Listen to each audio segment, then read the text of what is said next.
Un match amical, mais malheureusement avec une défaite de l'équipe de France 2-0 face à l'Italie. Qu'est-ce qu'il a manqué justement à cette équipe de France de futsal justement pour gagner ce match? Alors on joue une équipe d'Italie qui est dans le top 3 européen avec l'Espagne et le Portugal. Donc c'est très dur par rapport à une jeune sélection comme nous qui avons qu'un an et demi d'existence.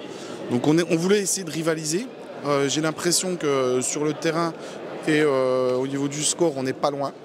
Mais après, voilà, on souffre d'un déficit, je pense, technique par rapport aux Italiennes. S'il y avait un point sur lequel on souhaiterait insister, c'est surtout le niveau technique où les Italiennes sont un petit peu plus fortes que nous. On a vu de beaux duels, on a eu un petit peu peur pour les blessures pour certaines joueuses, mais apparemment tout va bien.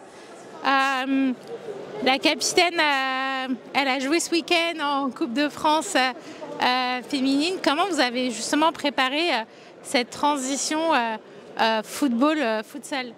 C'est une bonne question parce que c'est un cas un petit peu particulier, le cas d'Alexandra. Elle est rentrée de son match, de son quart de finale où elle avait joué 90 minutes, quart de finale de Coupe de France. Tout de suite, le staff médical l'a pris en charge pour les massages pendant un bon moment dimanche soir. Lundi matin, on s'est entraîné, elle était un petit peu préservée. Une bonne sieste de récup le lundi. Une nouvelle séance l'après-midi où elle a pu aussi être un petit peu préservée. Et puis, voilà, on jongle au cas par cas. Il y avait 3 joueuses qui ont joué le samedi, 3 qui ont joué le dimanche, certaines qui n'avaient pas joué. On individualise un petit peu la prépa. C'est pas simple, mais c'est le jeu de toute sélection.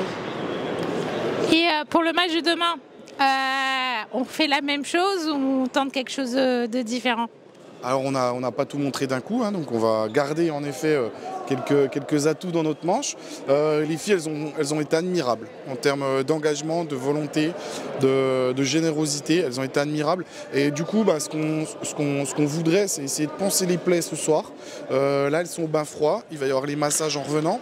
Et puis on va essayer de reproduire la même chose demain en termes d'intensité, d'agressivité et de contenu tactique. Mais ce sera très dur, hein, parce que voilà, ça va être très dur de faire un deuxième match de la même qualité qu'elles ont fait ce soir, excepté bien sûr le score.